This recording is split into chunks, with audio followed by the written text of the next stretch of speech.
The lyric just brought it all together. It makes my life as normal as possible with hearing loss.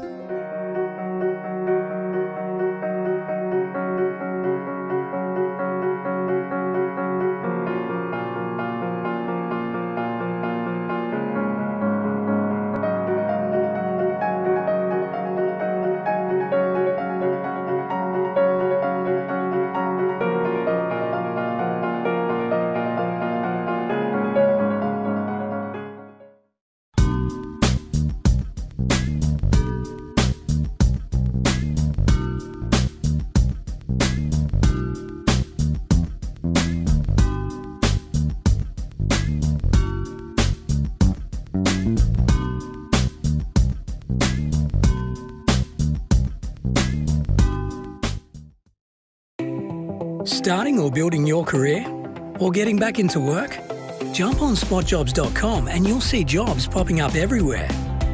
We make it easy to find a job with our unique search by hours, location and work style.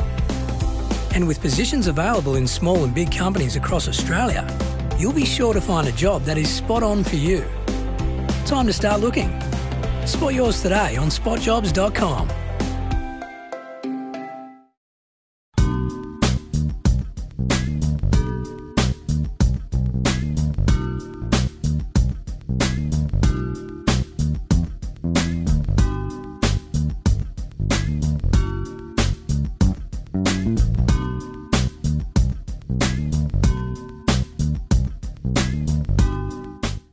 How do you decide what to remember?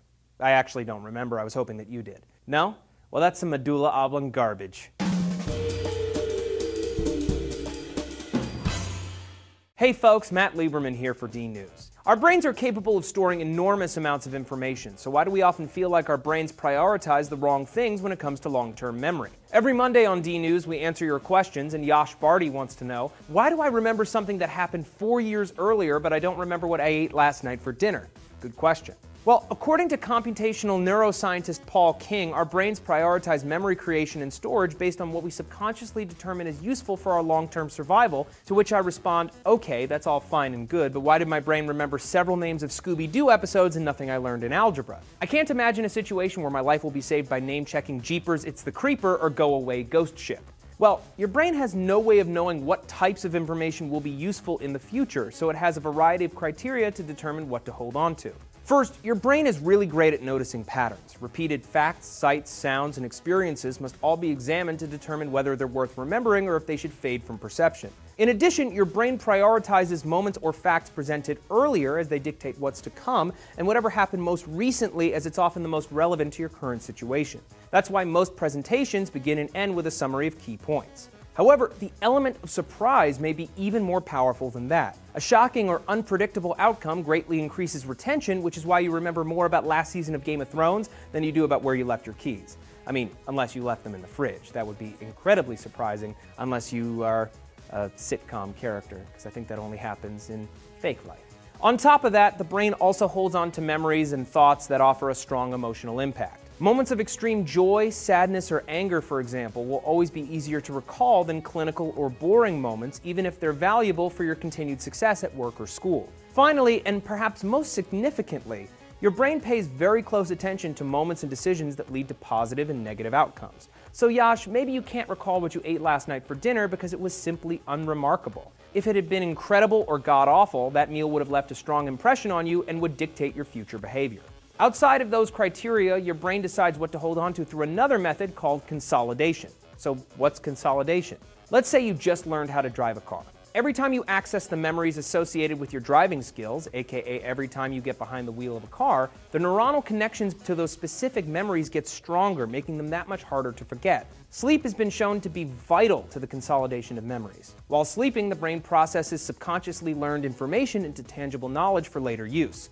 So if you really want to hold on to your memories and skills, go get a good night's sleep. So now we want to hear from you. What's seemingly the most useless thing that you remember? Let us know down in the comments and keep those questions coming too. We might answer them in another video.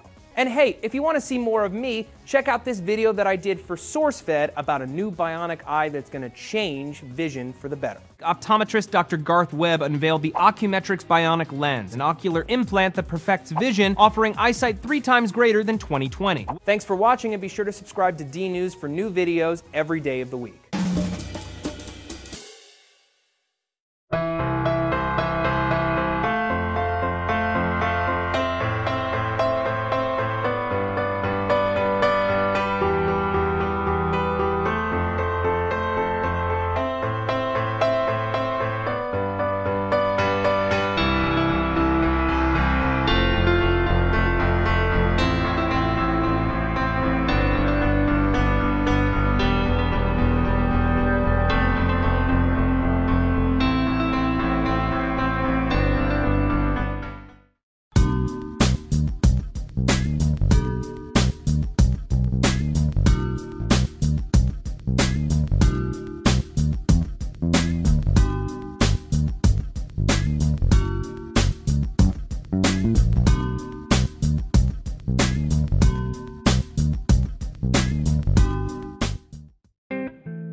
My name's Marcus Lieberman. I live here on Phillip Island and I'm a club professional here at the Phillip Island Golf Club.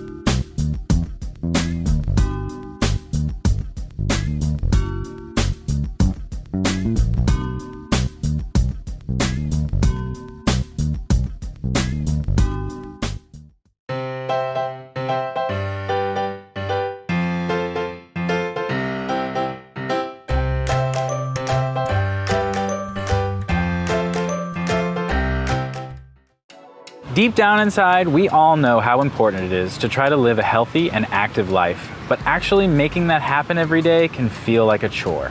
The truth is, you don't need a personal trainer or a gym membership if you want to stay on top of your activity. In fact, you don't need a wearable tracker either. The smartphone you already have in your pocket can help you stay on top of all your activity goals. The best activity tracking apps just use the motion detectors built into your phone, and they don't require you to purchase any additional hardware. They also make it easy to set and monitor goals that work for you and motivate you along the way with timely information about your progress. The app that gets all that right and even goes a few steps farther is Up by Jawbone. Up can learn from the data that it collects and give you a nudge when you're having an off day, or a thumbs up because you're exceeding one of your goals. Because a tracker that requires you to check in all the time is too easy to forget. The first step to getting any of these trackers to work for you is to set up some simple goals, but it's really hard to know where to start without some extra help. Most trackers start everyone out at the same 10,000 step per day goal and expect that you adjust it to find the right balance. Instead, Up cleverly suggests a good place to start with your goals by showing you where other people with the same height, weight, and age averaged. It's a simple feature, but it goes a long way to ensure that Up feels more like an aid than an annoyance. Up can also let you customize how it keeps track of you during the day. You can set up notifications for when you've taken a certain number of steps, as well as scheduled progress reports for a more detailed overview of your day. If you're the competitive type, Up can use Twitter and Facebook to find your friends and compare your week's progress on a leaderboard. Even more game-like is a feature called Duels that lets you pick a friend to go in a head-to-head step battle with over the course of one or many days. Keeping tabs on your movement and exercise during the day can only give you a partial picture of how you're treating your body. The problem is, logging everything you eat and drink is a huge pain and often far too time-consuming to maintain. Up tries and mostly succeeds at solving this problem by making it fast and easy for you to input the things you eat and drink during the day. You can use the camera to log many simple items like an apple or a peanut butter sandwich. A scanner can quickly find any prepared food or drink item with a barcode, and a list of restaurants nearby allows you to add whatever you've just ordered to your food log with a few taps. If you're using an iPhone, your next best option is Fitbit. Like Up, Fitbit lets you use your phone in place of a separate hardware tracker. Fitbit's notifications and social features are less robust, but it still does a great job of tracking your activity, weight, and food intake. On Android, your next best option is Google Fit. Google Fit is a more pared down approach to tracking, asking you only to set up a single goal for daily activity.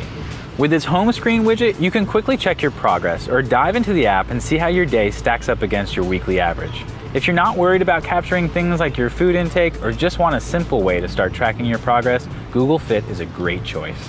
Apps like Up, Fitbit, and Google Fit let you grow into the world of fitness and health tracking. Get your feet wet with a simple step goal and then add or subtract other goals to make these apps work for your routine. They won't track your latest marathon using GPS or build detailed graphs of your weightlifting regimen. If you're a hardcore gym rat, you probably want a dedicated wearable tracking device, which all these basic apps also support. But if all you're looking for is to monitor your step count and daily activity, Jawbone's Up app gets the job done.